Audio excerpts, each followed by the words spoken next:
welcome to This Week in the Markets. I'm Brad McFadden. With me we have Matt and Jeff. Hello there. It's great to be here. And we're going to find the best trading opportunities across the globe for you. I like the sound of that. Yeah, That's great. that's a big statement. Optimistic. Yeah. Yeah, so well, that's us. We don't want to sit on the fence. Today, seriously, we're going to talk about the minutes that were released from the Fed. Do they tell us anything? Nothing? Gentlemen, what's the story? Well, it's Clueless.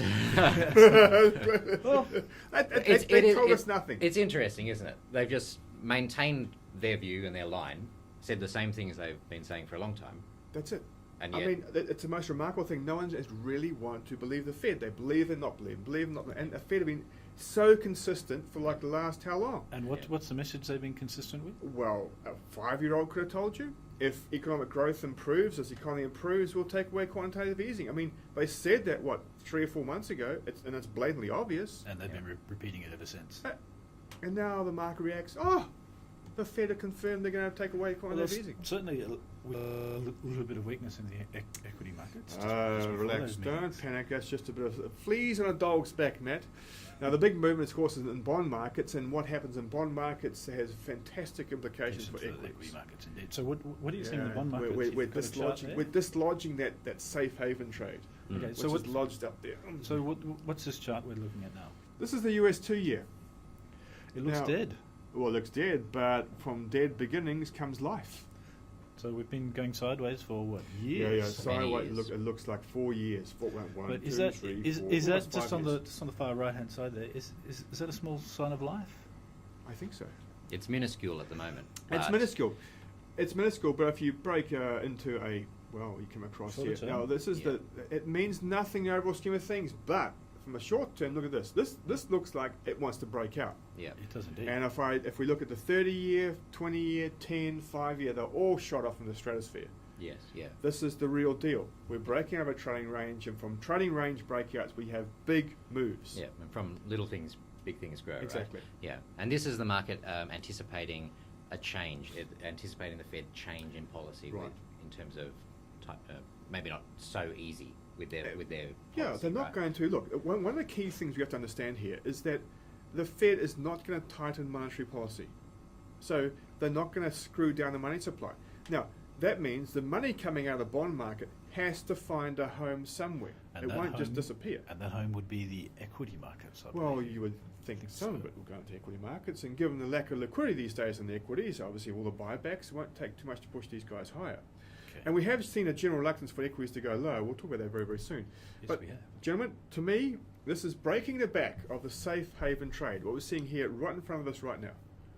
And we're seeing this not just in the US 2-year rates, but other short-dated treasuries throughout the world. So it's not just restricted to the US markets. We No. can see that in No. the Well, look. European, British. Correct. Spanish, whatever. I don't know. Spain for a while. But it's a critical thing. It's breaking the back of the safe haven trade. Yeah, Yeah? It's an exciting time to be a trader at this time. Well, it's an exciting time if you're betting against the bond market. That's what I would say, yes. All right, so here we are. Evidence of this breaking out. I think this is going to go way higher than what any bull, bear, call them what you will, thinks that yields can go. So are you trading this, or are you using this as a something to give you an idea for trading? Well, we're using this to give us an idea of trading. Okay. Yeah, this sort of gives us an idea of the change in the mood of the market. Yeah. So if you're an investor, you're talking about bonds because if you're an investor, you're now starting to think, how can I find yield?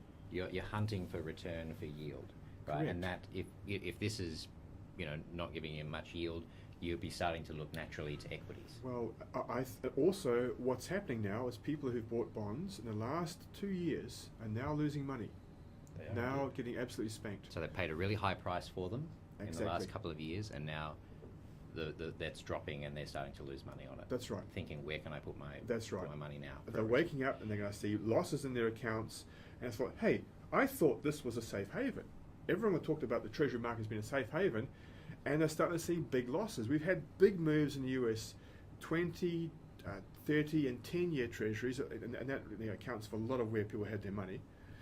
I think what's happened, the money's come out of the treasury market, the long end of the curve, like the 30-year, 10-year yields or bonds, into the short end, the 2-year bonds, etc., etc.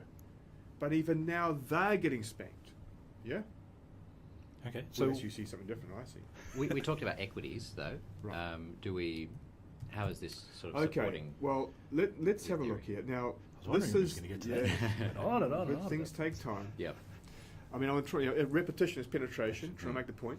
Absolutely. This is the Valley Line Index. So it's an index of about 1,600 stocks thereabouts. And you see, yes, there has been some weakness. All right, There has, but- it hasn't been. But in perspective, Yeah. it's a conventional little bit of a weakness in an ongoing bull market A at this healthy stage. sell-off. And yet everyone's thinking the world's going to come to an end. I don't think it is. Now, something else. If there was serious trouble, we should see this market here in trouble. And this market being This is the FTSE Fledgling Index. So it's like micro caps on the London Stock Exchange. The second most important exchange in the world. yes, indeed. and we've said this before, micro caps, small caps, these are the most susceptible to picking up weakness That's right. in equities. And Yeah. we look at these things because no one else does. And look at the trends here. I mean, That's this is pretty extraordinarily easy. bullish. Yeah, So but there's no volatility, mate. It's pretty easy to find out what And the trends are. There hasn't been a sell-off like we've seen in the US. No. So I would say the sell-off we've had in equities is restricted more or less to some stocks in the US. You look outside the US, the weakness is not very broad-based. Okay. So I'm going to say it again. The money coming out of the bond market is going into equities. And there's a hell of a lot more to come. Okay. So you think this trend here, this is just the start of it. This isn't the beginning. This isn't the end or the middle. This is just the this is beginning. the start of it. It's not too late. There's a lot more unwinding to happen from the bond market. Correct. Looking for a home. Correct. That's where it starts. That's where it stops. Mhm. Well summarised. That's good news. So there we have it. The weakness in the bond market, contrary to popular belief, is actually very good for the equity markets. They're going to go a lot higher. Bond markets a lot lower. The pain trade. Them poor bondholders. Okay. Get short before it's too late. Did you want to talk about some currencies at all, or should we leave that for another day? I'm pleased you brought that up because I forgot about it completely. Me being me. That right. would be yes, you Ah, do. yes. So what do you want to talk about? This is my ingenious invention, Matt. This is your US dollar index. Aha. Now, let me go back to let's say 2004. So, This is great. I'm glad you actually came to this, because this index you put together, this is something that not very many people are looking at or have the power to put together a basket like this. correct. Yeah. This is a basket of currencies against US dollar. I think there's 15 currencies in here. So, the Kiwi dollar versus US dollar, Singapore dollar versus US dollar, even the old good old-fashioned South African rand versus US dollars in there, and the euro, US dollar. Now, so if it's obviously going down. When this is rising, the US dollar is getting weaker against all those currencies, and when it's going down, the US dollar is getting stronger. Yeah. What do you think is happening here? It's getting stronger. At the moment it's declining. The US dollar's getting stronger. It is what it is. How far is it going to get to? Well, this looks like a pretty strong downtrend to me. Mm. And And it's just getting into gear. From a historical point of view, the US dollar is incredibly weak. It's about as weak as it's That's ever been. right. That's right. I can go way Yeah. back, and you can see this actually is peaking out. Look. Let me bring up one little currency, and it'll pretty much demonstrate exactly what the story is. It's the Singapore dollar. Singapore dollar. I'm going to go back to 2000 to give you an impression of how out of favour from a long-term perspective the US dollar is.